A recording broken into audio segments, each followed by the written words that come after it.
하나님 아버지 감사합니다. 오늘 이 아침에도 계시와 지혜의 영을 허락해 주셔서 우리를 위해 행하신 하나님의 일을 찬양하도록 우리를 깨워주시니 감사합니다. 하나님 우리의 마음 눈을 밝혀 주셔서 우리에게 주신 소망이 무엇인지 알게 하시고 오늘도 우리를 위해 십자가를 지신 예수 그리스도를 경배하게 하사 오늘 우리의 삶 속에서 하나님의 역사가 드러나게 하여 주시옵소서. 이 아침에도 주님을 바라보며 나왔습니다. 우리의 모든 삶의 무거운 짐들을 지고 십자가 앞에 내려놓기 위해 나왔습니다. 오늘 우리를 위해 행하신 주님의 능력의 역사 앞에서 오늘 주님께서 말씀하신 것처럼 내 멍에는 쉽고 내 짐은 가볍다고 하신 주님의 말씀이 어떠한 말씀인지 오늘 성령의 능력의 역사 안에서 깨닫고 주 앞에 굴복하며 온전하게 주님을 흠모하며 나아가는 귀한 아침 되게 하여 주시옵소서. 예수님의 이름으로 간절히 기도합니다. 아멘. 하나님 말씀은 룻기서 1장 6절부터 14절까지 말씀입니다.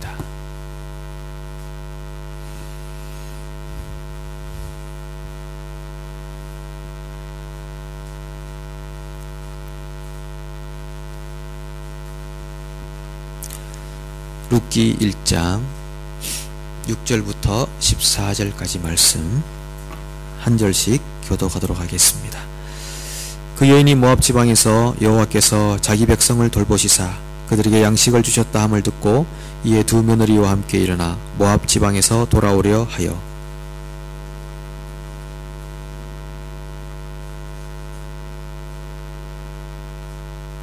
나오미가 두 며느리에게 이르되 너희는 각기 너희 어머니의 집으로 돌아가라.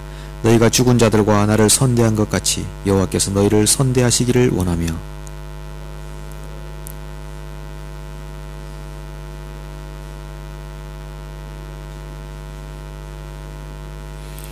나오미에게 이르되 아니니이다. 우리는 어머니와 함께 어머니의 백성에게로 돌아가겠나이다 하는지라.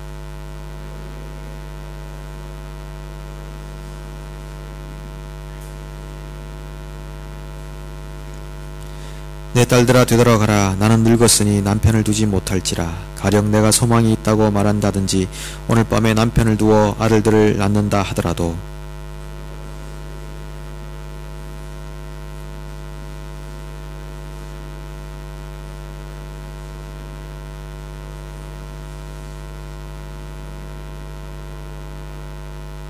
함께요. 그들이 소리를 높여 다시 울더니 오르바는 그의 시어머니에게 입맞추되 룻은 그를 붙쫓았더라. 아멘. 네, 오늘은 우리 장로님들 나오셔서 부부 함께 나오셔서 특송하시겠습니다.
예, 고난주간 한 주간을 우리가 맞이하면서 그 주님께서 우리를 위해 당하신 그 고난을 묵상하고 또 현대 21세기를 살아가지만 2000년이 지난 지금이지만 주님의 그 고난받으심이 얼마나 귀하고 아름답고 우리의 인생 안에 주어진 큰 복인가 하는 것을 함께 나누어 보고자 합니다.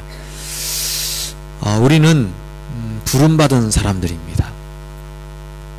아무나 올 수 있는 것이 아니고 부름받아서 왔습니다. 군대에서 군인을 부르면 좋은 군인 되라고 부르는 것이고, 직장에서는 좋은 직원이 되기를 부르고, 대학에서는 또 좋은 학생이 되라고 그렇게 부르듯이 하나님이 우리를 부르신 것은 좋은 하나님의 백성이 되라고 부르신 것입니다. 군인이 되면 군인이 되기 위한 좋은 지침이 있고, 직장을 다니면 좋은 직원은 어떻게 해야 되는가, 좋은 학생은 어떤 학생인가 하는 지침들이 다 있듯이 하나님의 백성은 어떤 백성이 좋은 백성인가에 대한 지침이 분명히 있습니다. 저는 그 지침을 이번에 함께 모이고자 하는 그 말씀의 주제라고 생각하는데, 베드로전서 2장 21절이라고 생각합니다. 이를 위하여 너희가 부르심을 받았으니 그리스도도 너희를 위하여 고난을 받으사 너희에게 본을 끼쳐 그 자취를 따라오게 하려 하셨느니라. 너희가 부르심을 받았다. 무엇을 위해서? 그리스도의 고난의 자취를 따라오게 하기 위해서. 별로 매력적이지 않죠. 이래서 사람 유치하겠습니까? 어떤 직장이나 학교가 우리 직장에 혹은 학교에 오시는 분들을 고통을 주기 위해 있는 모임입니다. 반드시 오시기 바랍니다. 그러면 오겠습니까? 아무도 안 오죠. 그런데 성경은 얼마나 배짱이 좋은지, 너희가 부르심 받은 것은 그리스도의 고난의 자취를 따라오게 하려 합니다. 이것이 좋은 그리스도인, 좋은 하나님의 백성 되는 길이다. 이렇게 과감하게 얘기하고 있습니다. 이 말씀을 잘 못 읽으셔서 그리스도인 되신 거는 아니신지 모르겠습니다. 하나님이 우리를 부르신 것은 그렇게 예수께서 가신 고난의 흔적을 따라오게 하기 위해서 부르신 것입니다. 세상은 우리에게 이렇게 말하죠. 꿈과 희망을 주면서 Boys, be ambitious. 제군들아, 야망을 가져라. 이게 세상에서 부르는 부름이 아니겠습니까? 근데 과연 성경은 우리에게 그것을 말하는 것이겠습니까? 성경은 우리에게 Boys, be ambitious를 말하는 것이 아닙니다. 물론 소망을 가지고 희망을 가지고 꿈을 가진다면 그리스도와 함께 고난받는 꿈을 가지라, 그렇게 말할 수는 있겠습니다. 오늘 하나님을 예배하기에 오는 사람들아, 그리스도가 당하신 고난에 동참할 수 있다는 꿈과 희망을 가져라. 그것이 오늘 성경이 우리에게 강력하게 증거하고 있는 것입니다. 그런데 요즘 복음에 과연 이렇게 고난을 받으세요, 원색적으로 하나님의 말씀을 전할 때 얼마나 많은 사람들이 교회로 올까 하는 그런 두려움이 있어서 자꾸 복음이 변색되는 경우들이 많이 있습니다. 십자가는, 예수님이 주신 십자가는 이렇게 매끈하지도 이렇게 아름답지도 않고 꽃이 달려있는 것도 아니고 매력적이지 않은데, 요즘은 자꾸 십자가에 꽃을 달고 매끈하게 깎아내고 아름답게 만들어서 포장하고 치장을 내서 예수 믿으면 이렇게 편안하고 안락한 삶을 살 수 있습니다. 그런 홍보용 전략으로 이렇게 복음이 증거되는 경우들이 있는 것 같습니다. 외판원처럼 복음 전하는 사람들이 되어버렸습니다. 사람들이 올 수 있게끔 하기 위해서 그렇게 된 것 같습니다. 그런데 복음 안에는 정말 그런 내용이 들어있는 것이 아닙니다. 여러분, 지금 새벽에 이렇게 나와서 기도하려고 나오신 것 자체가 편안하고 안락한 삶하고는 거리가 있는 것 아니겠습니까? 우리가 그렇게 살려면 굳이 새벽에 이렇게 일어나면 안 됩니다. 성도님들 편안하고 안락하고 살 수 있도록 최대한 교회가 신경을 써야 되고 그렇겠죠. 물론 불편한 것 자체가 복음은 아닙니다. 교회 생활을 불편하게 만들어서 이 의자에도 좀 따끔따끔한 방석을 좀 놔두고 해서 힘들게 어렵게 만드는 게 이게 복음은 아니죠. 뭐 덜 쓰고 아껴 쓰고 이게 복음은 아닙니다. 좋은 생활 훈련이 될 수 있지 몰라도 그것이 복음은 아니라는 것을 분명히 기억해야 될 것 같습니다. 그럼에도 불구하고 우리를 부르신 부르심은 어쨌든 십자가를 지고 가는 삶이면은 틀림이 없습니다. 십자가 없는 부활이 없고 고난 없는 영광이 없지 않겠습니까? 성경 인물 중에서 그렇다면 얼마나 많은 사람들이 예수님이 지신 십자가의 길을 걸어갔는가 한번 묵상해 봅니다. 십자가를 지고 갔던 사람들은 반드시 부활에 이르렀습니다. 고난을 받았던 사람들은 반드시 영광을 얻었습니다. 십자가를 지지 않은 사람들은 부활을 경험하지 못했고 고난을 경험하지 않은 사람들은 영광을 누리지 못했습니다. 동일한 얘기지 않겠습니까? 인생의 대반전을 경험한 사람들이 많이 있는데 그 중에 나오미는 어떤 면에서 으뜸이다 라고 할 정도의 그런 여인이었습니다. 이 나오미가 하는 이야기는 나는 여호와께 얻어맞았습니다. 나는 하나님께 징책을 받은 여인입니다. 하나님이 저를 때리시던데요. 이런 고백을 하는 여인이었습니다. 우리도 인생 살다 보면 하나님과 함께 하다 보면 하나님이 나를 징계하신 겁니다 라고 분명하게 고백하는 일들이 있으실 것입니다. 나는 그런 적 없습니다. 그게 오히려 문제입니다. 하나님이 나를 징책하신 것 같습니다 라고 고백하는 일들이 분명 뭐 크든 작든 있게 되어 있습니다. 나오미는 자기 심정을 내가 하나님께 맞았어요 라는 심정을 두 번이나 강력하게 표현을 합니다. 특별히 1장에서만 두 번이나 표현하는데 한 번은 자기가 이제 이민 온 땅이잖아요. 모압 땅이. 거기서 남편과 두 아들이 이제 세상을 먼저 떠나고 그리고 홀로 된 며느리들하고 자기하고 이렇게 남았을 때 고향 땅에 이제 베들레헴에 양식이 생겼다는 걸 듣고 돌아가려 하자 며느리들이 어머니 저희도 가겠습니다 라고 할 때 이 나오미가 떼내면서 이렇게 얘기합니다. 여호와의 손이 나를 치셨으므로 나는 너희로 말미암아 더욱 마음이 아프도다. 여호와가 나를 쳤다 하는 것을 본인이 고백하고 있는 거죠. 여러분 생각해 보십시오. 어떤 면에서는 좀 이상해요. 나오미가 정말 여호와를 아는 여인이라면 자기 며느리들이 고향 땅으로 돌아가고 같이 가려고 할 때 전도하기에 좋은 때 아닙니까? 그래 같이 가자. 이때 내가 여호와를 확실하게 심어줘야지 뭐 그랬을 텐데 나오미는 인간적인 마음이 앞서지 않습니다. 물론 그것이 나쁜 마음은 아니지만 야 하나님이 날 이렇게 쳤는데 내가 마음이 더 아프다. 나랑 같이 있으면 뭐 그렇게 좋은 일 없을 것 같아. 이제 그런 이야기를 며느리들에게 합니다. 또 한 번은 자기가 이제 룻하고만 자기 며느리 중에 한 사람하고만 고향 땅에 돌아갔을 때 고향 땅 식구들이 나오미가 온다. 이렇게 나오미는 기쁨이란 뜻이잖아요. 나오미가 온다. 그러니까 나를 나오미라고 부르지 마세요. 마라라고 부르세요. 나는 슬픔입니다. 라고 말하면서 이렇게 말하죠. 여호와께서 나를 징벌하셨고 전능자가 나를 괴롭게 하셨거늘 너희가 어찌 나를 나오미라 부르느냐. 하나님이 나를 징벌했다. 하나님 나를 괴롭게 하셨다. 하나님 나를 괴롭히는 분입니다. 이렇게 고백을 합니다. 지금 나오미가 자기 인생을 해석하고 있는 겁니다. 내가 이주한 땅에서 이런 상황과 환경을 맞이한 것, 집안의 남자들이 다 죽은 거잖아요. 죽고 그리고 내가 가지고 있던 재산을 모두 탕진하고 아무것도 가지지 못하게 된 거, 이건 하나님이 나를 치신 거야. 이렇게 지금 자기 인생을 해석하고 있습니다. 그건 그냥 자기 인생 한탄하듯이, 신세 한탄하듯이 하는 말이 아니고 정말 하나님이 나를 이렇게 만드셨다라고 우리 고백을 하고 있는 건데, 왜 그렇게 하나님 나를 치셨다라고 이야기하는가 하면,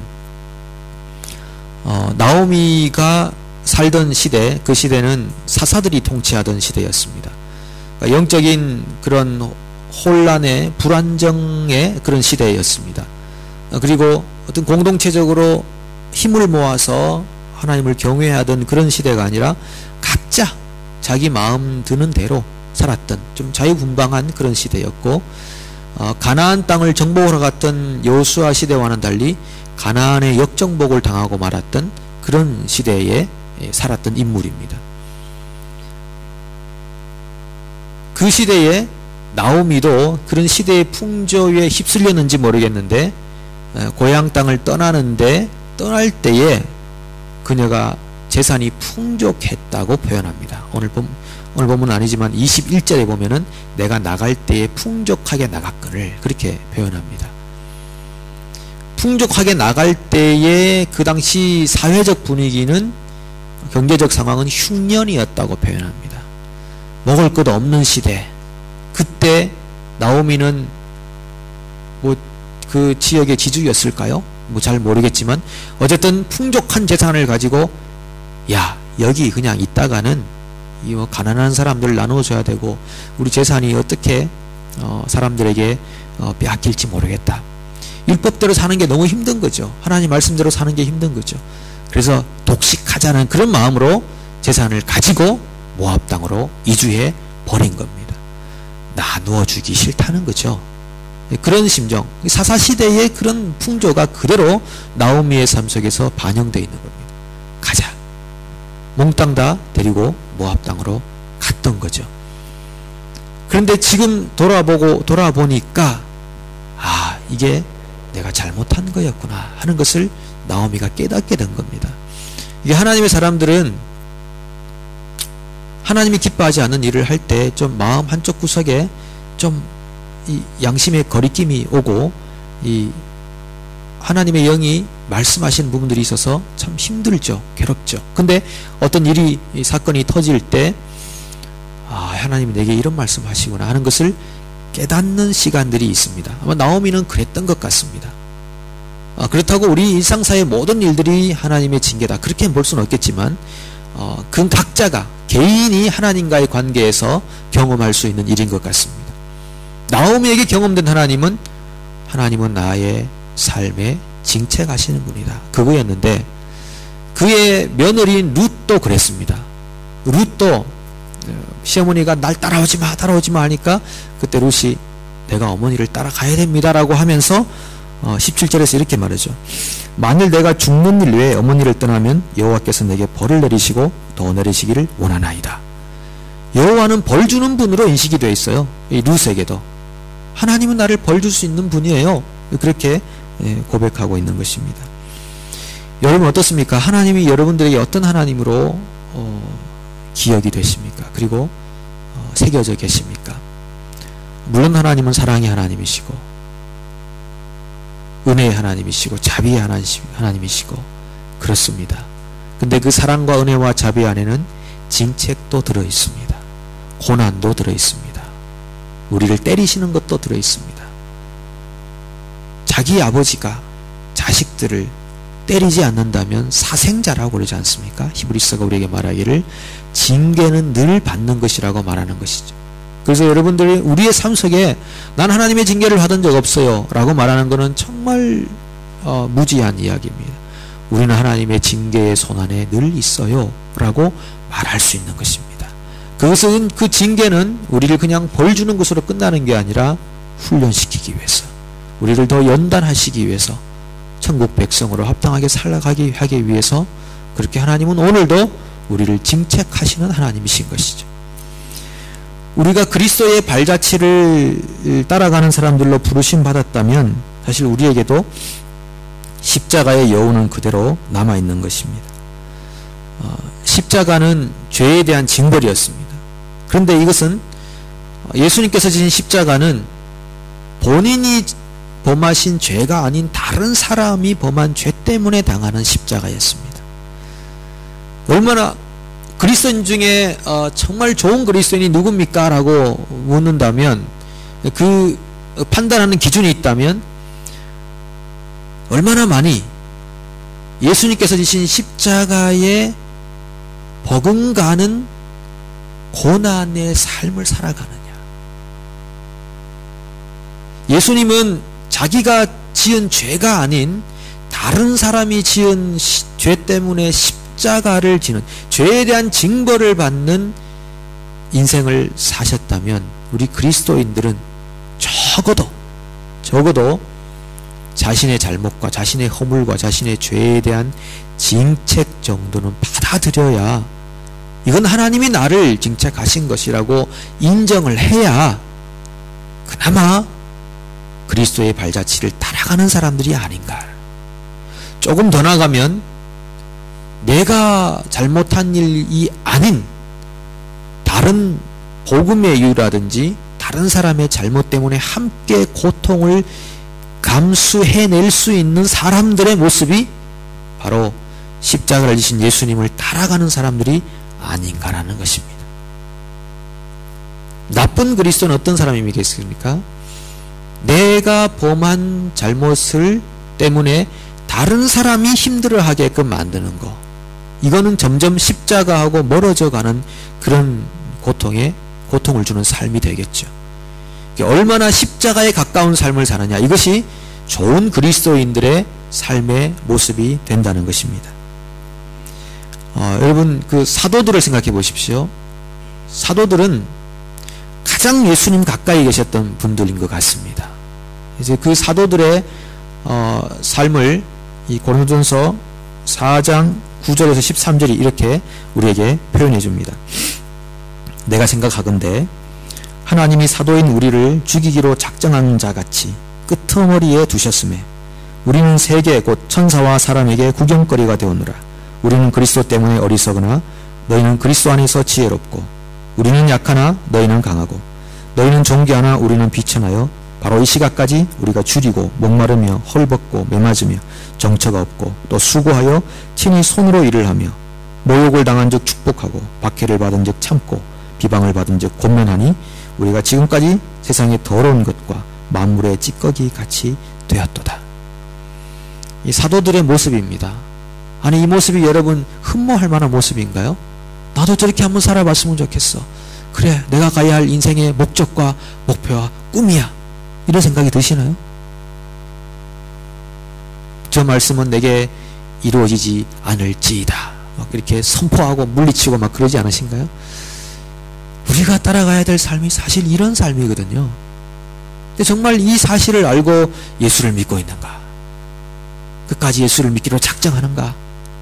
그런 고난 주간에 묵상이 되는 것입니다. 그런데 요즘 뭐 신사도 운동, 그래서 뭐 신사도들을 뭐 이렇게 얘기하는데, 과연 누가 사도처럼 이렇게 살아갈 수 있습니까? 그거 함부로 쓸 얘기가 아닙니다. 신사도, 사도들의 조건이 있다면 예수와 함께 동행한 자, 그의 부활을 목격한 자, 그리고 중요한 것이 그의 고난에 동참한 자인데, 과연 신사도라고 불리는 사람들이 지금 그 당시 사도들처럼 그런 고난에 동참하고 있습니까? 아니, 그렇게 만물의 찌꺼기처럼 쓰레기처럼 취급당하는 그런 고난이 그들에게 있냐고요. 그렇지 않고 그냥 신사도라고 불린다면 그건 정말 복음을 잘못 이해하고 있는 것이죠. 위험스러운 것이고 정말 불가능한 일들을 스스로 내뱉고 있는 것입니다. 여러분, 혹시 여러분 삶 속에 고난이 있습니까? 그런 고통이 있습니까? 말 못할 슬픔이 있습니까? 그거 오늘 우리 한번 생각해 보십시다. 하나님이 나를 연단하시는 과정 아닌가? 하나님이 나를 더 채찍질하시는 과정이 아닌가? 아니, 그렇게 한번 받아들이면 어떨까요? 그렇게 한번 해석해 보면 어떨까요? 그리고 하나님, 저를 천국 백성답게 만들어 가시려고 하시는군요. 그렇게 한번, 그것을 한번 기쁨으로 한번 여기보면 어떨까요? 하나님이 나를 가만히 두시지 않는구나라고, 하나님이 나를 다듬어 가시는구나라고 그렇게 한번 믿음으로 한번 받아들이면 어떨까요? 여러분 뭐 힘들어도 희망이 있습니다, 그런 어떤 세상적인 논리보다도 하나님이 내게 정말 영광을 주시기 위해서 이런 고난 자체를, 징계 자체를 복으로 허락하셨구나, 그렇게 한번 믿음으로 한번 해석을 해보면 어떨까요? 베드로 사도가 이렇게 말합니다. 4장 12절로 14절에서 사랑하는 자들아, 너희를 연단하려고 오는 불시험을 이상한 일 당하는 것 같이 이상히 여기지 말고 오히려 너희가 그리스도의 고난에 참여하는 것으로 즐거워하라. 이는 그의 영광을 나타내실 때 너희로 즐거워하고 기뻐하게 하려 함이라. 너희가 그리스도 이름으로 치욕을 당하면 복 있는 자로다. 영광의 영 곧 하나님의 영이 너희 위에 계심이라. 사도들은 한결같이 우리에게 고백합니다. 너희가 시험을 당하냐? 너희에게 환난이 있느냐? 너희에게 고난이 있느냐? 그건 너희에게 복이다. 영광의 영이 그 가운데 계시기 때문이다. 너희가 모욕을 당하느냐? 사도들은 모욕을 당한 즉 참고 박해를 받은 즉 비방하지 아니하고 그렇게 살았다는 것인데, 그것은 예수님이 사셨던 삶을 그대로 따라간 삶이었습니다. 여러분 정말 우리 삶 속에 지금 예수 때문에 당하는 핍박이 있습니까? 그렇지 않잖아요. 뭐 많지 않을 겁니다. 있을 수는 있습니다. 불이익을 당하는 경우는 있을 수 있을 것입니다. 그런데 그 많지 않아요. 그렇다면 우리는 적어도 내가 힘들고 어렵고 고통을 당하고 고난을 당하고 혹은 누구에게 욕을 먹고 누구에게 따가운 시선을 당하는 것 자체, 그 정도쯤은 쓸어 안아야 될 것 같습니다. 뭐 힘든 거 많죠. 그러나 그 정도는 쓸어 안을 수 있어야 될 것 같습니다. 저도 뭐 그렇게 잘 못하는 경우가 많습니다. 네, 그렇게 해야 될 것 같습니다. 나오미는 오늘 자기의 삶의 상황을 그대로 받아들인 사람입니다. 나오미는 쉽게 말하면 당신 정말 훌륭합니다, 혹은 잘하셨습니다라고 할 때 아닙니다, 저는 지지리도 못난 사람입니다, 그렇게 자기 인생을 풀어냈던 그런 사람이었습니다. 예전에 영락교회 한경직 목사님께서 그 훌륭한 성직자에게 주는 템플턴상, 종교인들에게 주는 상을 받았을 때 본인이 고백하잖아요. 저는 신사참배한 사람입니다. 저는 이 정도 상을 받을 사람 인물이 못 됩니다. 고백하잖아요. 자기 인생을 풀어낼 수 있는 것, 하나님 앞에 전 정말 못난 사람입니다 라고 자기 인생을 해석해낼 수 있는 것, 이것이야말로 오늘 우리가 하나님 앞에 겸손하게 나아가야 될 그런 일인 것 같습니다. 우리 인생이 정말 영광스럽게 된다는 것, 그것은 우리가 성경에서 분명히 약속하고 있는 부분입니다. 그리스도인들의 삶은 영광된 삶입니다. 그런데 미래 얻을 영광과 현재 영광은 다른 것 같습니다. 미래는 정말 영광스러운 자리에 우리가 서게 될 것입니다. 그런데 현재 이 땅에서 얻는 영광이라는 것은 미래의 영광과 조금 다릅니다. 현재는 우리가 받는 고난이 영광입니다. 여러분 고난을 한번 즐거워해 보실 수 있겠습니까? 여러분 힘든 거 어려운 거 그거 정말 복으로 한번 삼으실 수 있겠습니까? 우리가 이 땅에서 얻는 그 영광의 크기만큼 하늘에서도 영광이 큽니다. 우리가 이 땅에서 고난을 영광으로 여기는 것만큼 하늘에서도 우리가 얻을 영광이 크다는 말씀입니다. 이야기 하나만 드리고 마칩니다. 예전에 그런 얘기 여러분 들으셨죠? 어떤 반에 학생이 암이 걸려가지고 이제 그 치료를 이렇게 하는데, 치료를 받고 그 다음날 학교를 가는데 이 암 워낙 독한 약이니까 그 독한 약 때문에 머리가 다 빠진다고 그러잖아요. 근데 머리가 다 빠지니까 이 학생이 이제 민머리로 학교를 가야 되니까 그 반 학생들이 자기 친구가 혼자만 그렇게 오는 것이 너무 쑥스러울 것 같고 힘들 것 같아서 친구들이 다 같이 그날 머리를 밀고 학교를 갔다는 얘기 들어보셨습니까? 그래서 그 반 클래스는 전부 머리를 민 아이들이 함께 모였다는 것. 자기가 굳이 머리를 밀어야 될 이유가 없는데 고난받고 있는 한 형제 때문에 함께 머리를 밀 수 있는 그 삶의 자치가 십자가의 삶의 자치가 아닌가 생각합니다. 오늘 성경은 우리에게 복음과 함께 고난을 받으라고 분명히 말씀하고 있습니다. 고난을 자처해가는 삶입니다. 우리 삶 속에 있는 힘들고 어려운 것, 슬픈 것, 아픈 것, 우리 오늘 그것을 그대로 인정하고 받아들이고 갔으면 좋겠습니다. 그리고 혹 내가 행한 일 때문이 아니라도 혹 남이 힘들어하고 어려워하고 고통스러워하고 있다면 나도 그분과 함께 한번 삶의 걸음을 맞춰줘서 함께 힘듦 안으로 한번 같이 들어가 봤으면 좋겠습니다.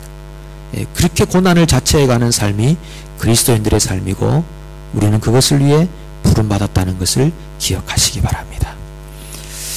함께 우리 찬양하고 기도하는 시간 갖겠습니다. 우리 찬양단들 나오셔서 함께 찬양하겠습니다.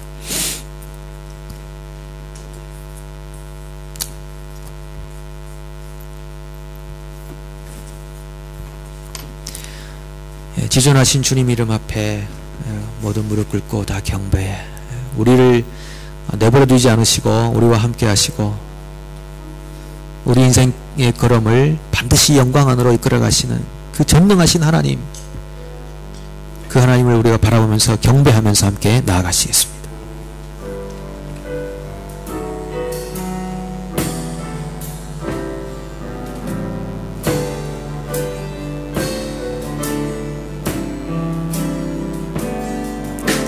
지존하신 주님 이름 앞에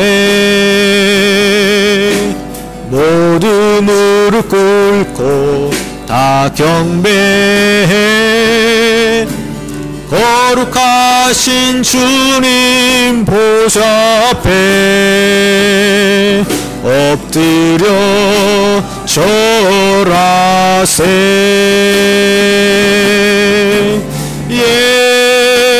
예수는 그리스도, 예수는 주, 하나님의 영으로 경배드리리.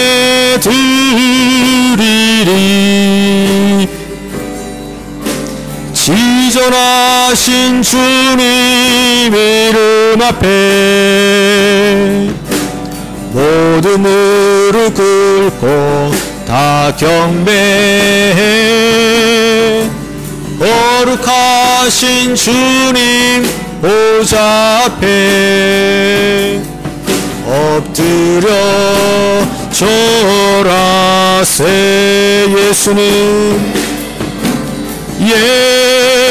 예수는 그리스도, 예수는 주, 하나님의 영으로 경배드리. 예수는 그리스도, 예수는 그리스도, 예수는 주, 하나님의 영으로 경배